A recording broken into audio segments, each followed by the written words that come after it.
We are rolling. Awesome. Hi guys, welcome to Utah YouTubers.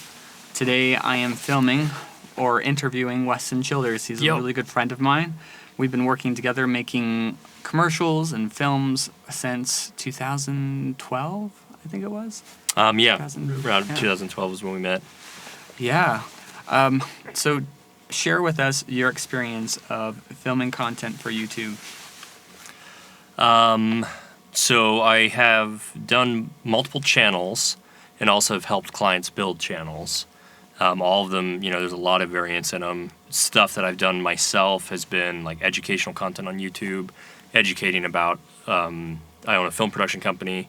Jason helps out greatly inside that film production company, so a lot of the content was blogs back in the day when blogs was a big thing, doing blog content to teach about how the filmmaking process goes. Some of the other content was like entertainment stuff. We ran a YouTube channel called Convy Productions, and I think it's still there. We haven't changed that one. Yeah. So Convy Productions is where we did a lot of the blog. We had a blog called The Process, which was a behind-the-scenes look at how a film is made. And we got a decent amount of following on that one. It grew to 4,500 followers. And then we helped a client build his channel up to 80,000 followers, which was like a finance education company for entrepreneurs. Mm-hmm. And we did some entertainment type content that got a few million views. The channels themselves didn't really get lots of subscribers, but the videos on those channels got millions of views. Right. And those are more like narrative type stories. And so there's just like a whole breadth. It helps some musicians build channels, a whole variance. A whole variance. And over the years, I know the experience that I've received is really the reason why a good number of those channels didn't have a huge following is because they were built around the idea of content instead of around an audience, if that makes sense. Would you? Yeah, I definitely think that was, for some of them, it was just kind of like, hey, this would be fun for us to do, and we created around that. And sometimes that works. It depends on the type of content. Because you can create the content, and the content finds an audience. Mm-hmm. But the ideal way to go, if you're going to have higher chances of having an audience, is creating content for an audience in mind. So I would agree and argue with it just a little bit. Perfect. So what I've seen is you find what are you interested in as one circle, and what is your audience interested in, and in that kind of Venn diagram type thing where the two connect, what you're interested in, what your audience is interested in, that's the key point. Right? Because I have seen people, and we've tried to help clients build just for the audience interest circle, but the client hated it. Yeah, and they lose interest. And it's like, that authenticity dies away. There's no way they can keep it compelled. They're always looking at, when do we start making money, right? Mm-hmm. And then on the opposite side were some of the channels that we did where it just was what we were interested in, but kind of no one else cared about it. Yeah. Or we didn't know quite how to put the right keywords and the right tags and titles for it to help. Yeah, or sometimes there's a limited audience that cares about it. True. Which isn't a bad thing, but when you go into it with the expectation of, I want to get, hundreds of thousands of subscribers, and I think that's actually where, looking back at a lot of the channels that we've had that had growth and progression but then kind of died off, what happened was we had growth and progression and we started chasing which videos performed well, and that kind of killed what people loved about the channel originally. Interesting. I think a great example is, and it was actually more recently, there's a woodworker that I watch. Jason and I do a lot of fabrication and woodworking stuff aside from the filmmaking. Yeah. And I watch a lot of woodworking channels. And this one guy, he had done a project where he built a full-size Nintendo Switch. So it was a big screen TV, and then he built these Joy-Con cabinets on either side, and that opened up and hid the games and stuff. Oh, cool. And he got 8 million views on it, right? Mm. Highest, to this day, it's the highest views on any of his videos, right? And he himself was saying, I could have chased that and done full-size Xbox or all these other gimmicky things. And he's like, but honestly, I would have hated it.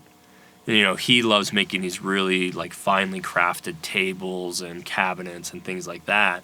And so he stuck with what he loved, and like those get millions of views. They don't get tens of millions of views like his other ones, but it's like his channel still is sustained because it's still what he's interested in. And he's willing to do it just because he's interested in it, and he's not worried about the views per se.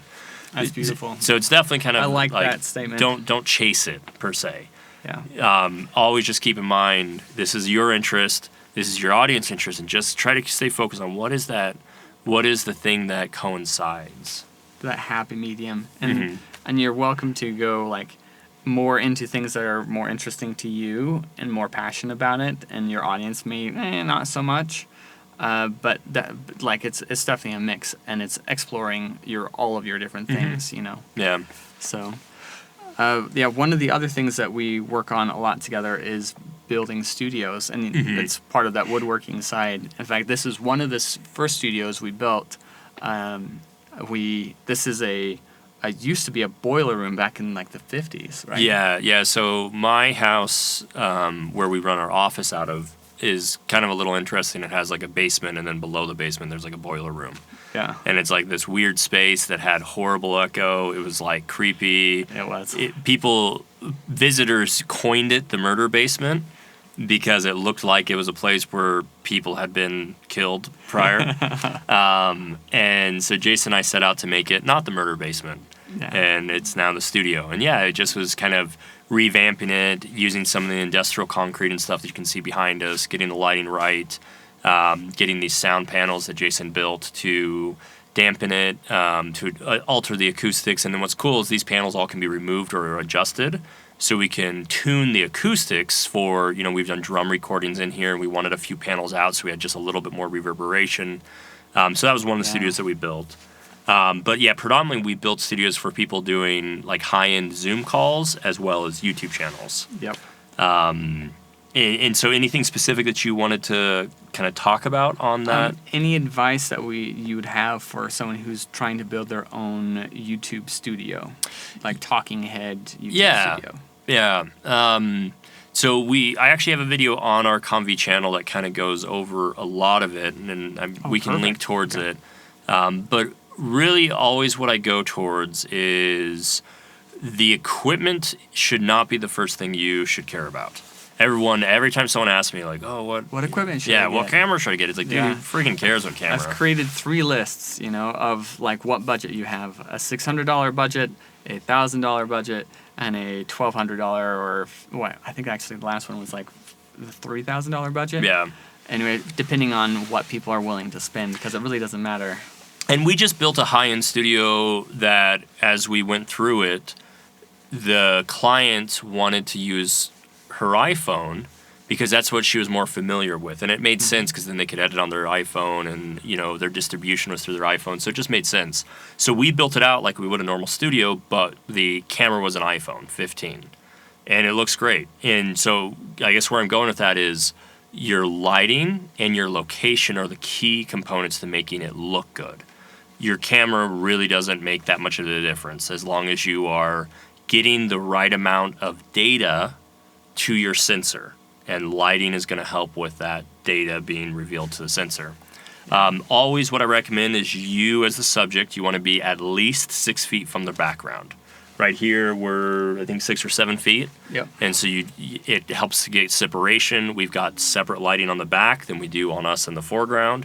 It helps create that separation. The client that we did with the iPhone, we ended up giving them about 8 or 10 feet from the background, and they just have like a pure black cyc wall in the back. But then, they get this beautiful separation. They're getting lit up front, and then the background is lit separately. Well, in this case, it's not lit at all. Yeah, well, we do have some lights back there. The one thing in the iPhone one. Oh, for the iPhone one. Yeah. Gotcha.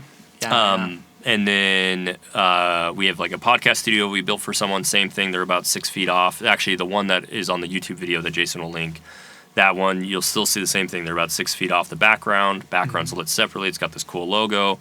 And then they're lit by these key lights up front. So that separation is really key because that's going to it's going to keep you from blending into your wall. Right. You can even see, like, when Joe Rogan redid his studio to, like, the weird red one that everyone hated, The issue was it was in this like tube, and he was super close to the wall, and the wall was red because they had red lighting, and then his skin was turning red because it was being bounced off of that. And his older studio and then his newest studio, he's separated from it, and he's the biggest podcast in the world right now. So it's like that separation is really key. So another thing I would add to that is that something that we didn't do in this setup is a hair light. So if you're looking at our setup here, we kind of blend into the background because of the fact that we Especially don't have a hair light. with the black. Yeah, my black. That's actually shirt, why I put on a white T-shirt hat. with that on purpose. But yeah, the Smart. blackness of the hair will. But yeah, so in this case, we can easily throw a backlight behind it. But yeah, so getting to the lighting, we always try to do a bounced diffused source. Yep. So we'll usually either take a light, bounce it up into a card, and then that comes down to hit you. Or in this case, we have 2 tube lights that are going through kind of a balloon diffusion.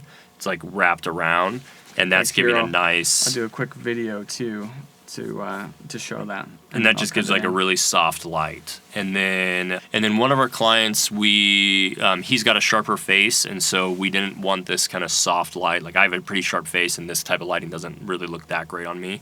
So what we did is we did a kind of a side light, but it was 2 lights bouncing through multiple layers of diffusion, so it really softened it up.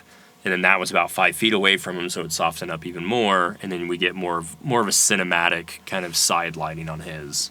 And then that one turned out beautiful. Yeah, and then we have a really strong backlight. And for him, and actually for most of our clients, like that really strong backlight is really what makes people. Every time people have like really strong backlight, everybody's like, "Oh man, you look like you're on a movie set," and which is true because subconsciously, whenever we shoot a movie, we typically will have diffused front light with a strong, undiffused, very sharp, very focused backlight. Yeah. And it just separates the background. So, in fact, after you understand the way lighting works, you will see it in every single film that you watch. It's like almost every shot is set up that way. With the backlight. With the backlight and a soft front light for most interviews. I mean, there's some really great filmmakers out there who really push the limits of that, but they do it with the purpose of telling a story.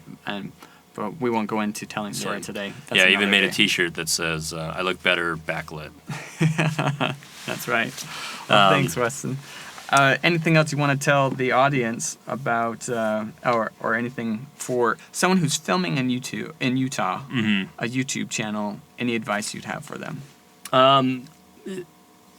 What I learned from my own personal experience is start first from what would you like to see a channel be, right? Great. What is something that you're interested in, and what would you like to see? There is someone who shares that interest. And then from there, that's where you can start exploring, those 2 circles and see where you meet in the middle. And that's where you find your audience. But the important part is don't lean too much towards your audience.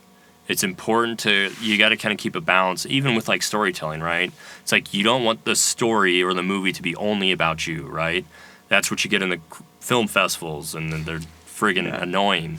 Versus if you cater only to the perceived of what the audience wants, that's where you get what Hollywood's been producing, where it's like they're heartless, they're just like statistical, and so you don't want that either. Those channels don't last very long. So it's like you got to find that middle heart where it's what you're passionate about, and what conjoins with your audience. And it's like as long as you can keep sight with those 2 things. I think you'll find success, and then it's just kind of what is that level of success? I think, for example, we had a viral video that hit 500,000 people. By most definition, that would not be considered viral. It was a commercial, but in our case, the segment that we were targeting this commercial for was a small segment, and we saturated that segment very well to the point that we sold out of inventory, or the client that we did the commercial for sold out of inventory. And then they stopped the ad, got more inventory, ran the ad again, sold out of inventory. So it was perfect for that target market that we had. Yeah. So you always have to keep in mind, like, MKBHD or, Linus Tech Tips, or, those are all tech channels. the non-tech channels, Mr. Beast, right? Yeah. You know, tens of billions or billions or not billions, sorry, millions. Well, Mr. Beast's millions story of is views. interesting. I highly recommend you guys watching interviews of Mr. Beast and learning how he started his channel and identified his audience, because it is true that he really focuses hardcore on his audience and creates content really for his audience, and it is successful, but it's his passion in the fact that Mr. Beast is all about serving the people and loving and he's the people. found, and so it's a pretty wide. He can do a lot of different ways of serving people, but it stays true to his passion. Yeah. But anyways, what I was going to say is, you know, don't avoid trying to compare yourself to those, right? Yeah. One, how long did it take them? You know, that's the thing that a lot of people Years. don't realize. It's like, you know, you're looking at 10 plus years sometimes to get to where they are. He started in high school back in, like, what was it, 2000, about the same time we started so about 2012, I think. Okay, And he was still in high school then. He's a little younger than us. And then from there, he kept at it constantly, creating some of the worst videos if you go back far enough and you watch them. Yeah, they're pretty bad. Yeah. But it took him years to finally find his niche and to identify as like, oh, this is going to take off, and recognize what takes off and what doesn't. So try to avoid comparing yourself. Like, really focus on your market, and sometimes, you know, a few thousand subscribers is all that you need for your niche. And it's like, I've even seen small channels with a really focused niche get really big sponsorships. Because it fits so well in that niche. One of my buddies had a channel that was specifically for like Japanese culture. And it was a small niche, but then all the companies that were pushing Japanese memorabilia and anime and things like that, there were fewer channels doing that, and they were paying much more. And so he was paying his rent easily just off of those sponsorships, and he only had like a few hundred subscribers. That's amazing. And so finding the right niche. Yeah, find the right niche, find what you're passionate about, and there can be profitability. Yeah. And then at the other end, it's like sometimes it's just maybe not viable for, I don't know, this is the harder part, right? Like actors, for example. A lot of times we have actors and they don't get cast in a movie and they're very sad and they ask us, like, what did I do wrong? And it's like, oftentimes it's, you did nothing wrong. You acted fine. It just was, we didn't have a part for you. And it's like, you know, I just don't have a part for you in this movie. So, you know, we'll try to get you another movie. And sometimes I'd say that's the same thing with YouTube. It's just sometimes there's just not the match of personality, expertise, an audience, quirkiness, audience, and, you know, the subject. Yeah. And it's like sometimes there's just not that match for that, and you can't really force it to be, you know, highly successful, and you can quit your day job for. It's true. But I would have to say that's where my personal channel sits. It's like my personality isn't quite a YouTuber personality, and I'm not consistent enough either. So it's like, But at the same time, a big thing that we've learned in business is if you're willing to pivot, you can get there. yes. But it just depends on, is that what you want to dedicate? You know, if you're going to start a channel, you have to think of it as this is a business. You're starting a business, whether you wanted to or not, right? Good observation. And anytime you start a business, you have to be willing to say, I can endure this for 10 years or more and not get tired with it. And that's it.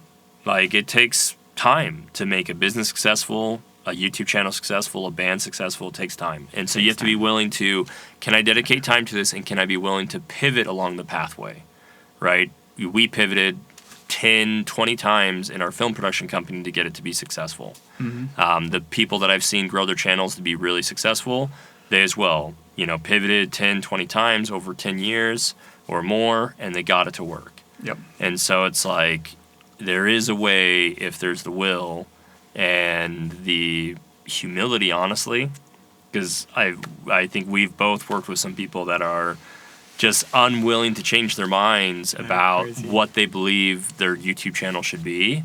and they've spent 5 years with no progress, and it's like I don't think they will get that success they're looking for because they're too unwilling to just kind of shift and test and try and see kind of what else needs to happen to match that audience with your interest. Yeah, that's very true. Well, thank you, Weston. Yeah, any thoughts that come to your mind off of that? I think that's it for now. There's a lot of other things that I'd love to cover, like story and stuff, but I feel like that would be better for a video for another day. For another day. Yeah. And until then, until another day, keep on YouTubing. Yeah, check out Combi Productions. And I'll also put a link below for our film site. It's Black Door Cinema. Where you can check out the commercials for the films that we've made, and there's links from Black Door Cinema to the films as well. So yeah, thanks guys for watching, and look forward to another one another time. Take care. Cheers. Bye.